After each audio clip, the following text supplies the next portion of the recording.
Hello everyone, it is Abby here with a Blue Barnet. This is a tutorial for how to make the Hello Peeps door hanger that you purchased from my Etsy page. When you receive your kit, you're going to be receiving all of this in the mail. It has the round, the bow, the greenery, the paints, brushes, glue, and all the 3D pieces that you are going to need to complete this project. First things first, you're gonna get everything out of your way and you're just gonna do base coat of white on this round. To do that, you're gonna use this foam brush with this white paint. On the back, there is a rope hanger already attached. It's just taped down to keep out of your way. And to begin, you are going to start by painting the edge first. By doing the edge, it's the easiest and cleanest way to just get that done. Then you won't be sticking your hand in it or anything like that. So I would start with the edge, and then you're going to go ahead and want to do a couple light coats as the base. You don't want to go in gobbing paint on in heavy layers just because it will take longer to dry. It's best to get your coverage by way of several light coats. So you're going to go ahead and do a first coat, and it's going to look streaky. That's totally fine for a first coat. Then when you go back in to do a second coat, you're going to notice that the coverage goes on much cleaner and much smoother.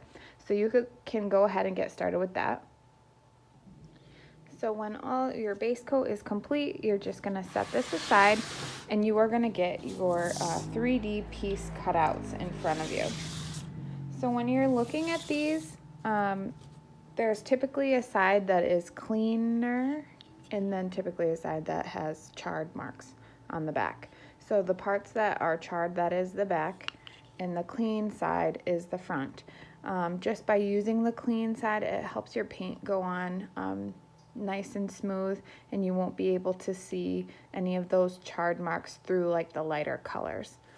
Okay, so you have the peeps, you have the hello, and then you have these individual letters that spell out peeps.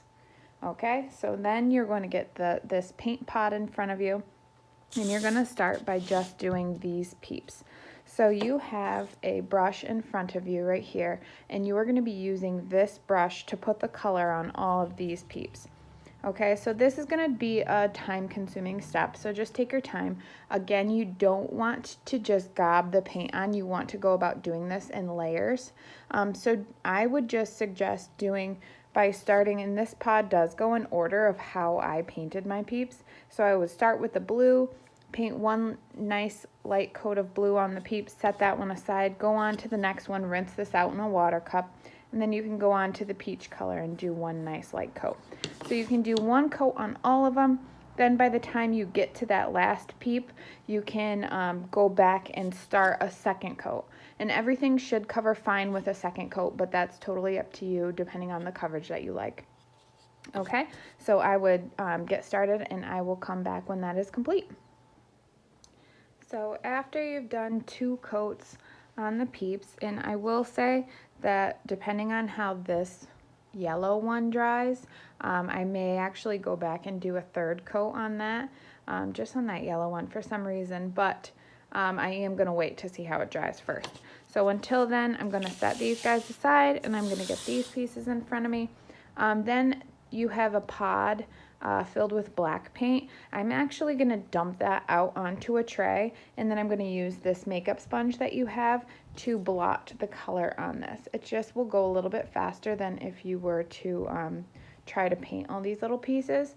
So I like to hold it by the pointy end and use the flat end to dab, and I'm just going to dip it in the black and then just dab the color all on these and all on these.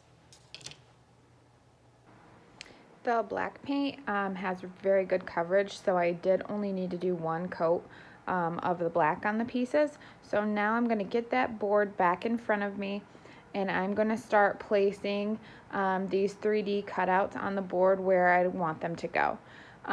Just remember that there is going to be a bow with the greenery at the top, so you don't want it to be too far up at the top. You want these pieces to be more heavy on the bottom.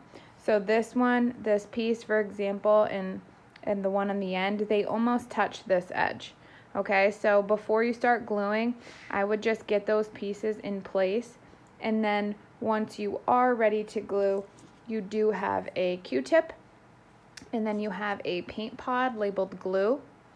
You are just going to dip this Q-tip in the glue, apply it all over to the back of the pieces, and then set it.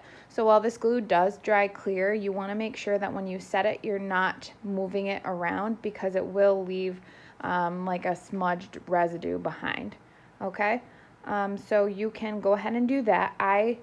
My advice is to glue down the peeps, glue down the hello, and then you can go ahead and glue these letters on individually, just so they are more in a row. Also, my advice is to let this rope hanger up so that you know for positioning where it is at the top. Okay, so now all my pieces are glued on. The final step is going to be to attach the greenery and the bow.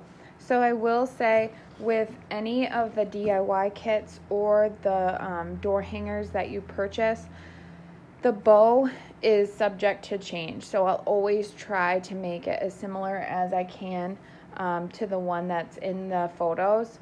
But sometimes I'm just at the mercy of our supplier. So even if I can't find one exactly like this, your bow will always look very similar.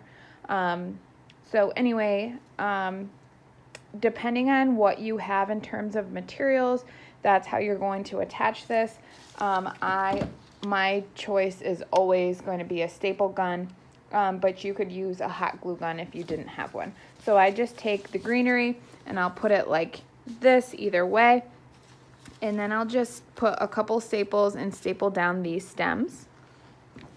Okay. Just like that. And then obviously right here in the middle where there's this gap, that's where this bow is going to go. So I'll just put a couple staples in. I will fluff it how I want it. When you receive this in the box, it's probably going to be flattened a little bit, but it is always wired ribbon, so you can just fluff it very easily back to how you want it. And then once you get that how you want it, you will just staple it down. Sometimes I like to try to get inside of these loops to staple it. It just hides the staple really well. You won't be able to see it. But you do want to make sure that you're not getting your fingers in there. Okay, so just as you start stapling, you can fluff.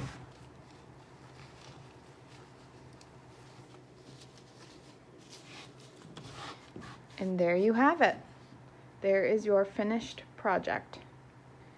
Okay, so thank you so much for purchasing the kit and watching this tutorial. I hope you had so much fun making it, and I hope that you will join us for next month's craft. Thank you. Have a good one.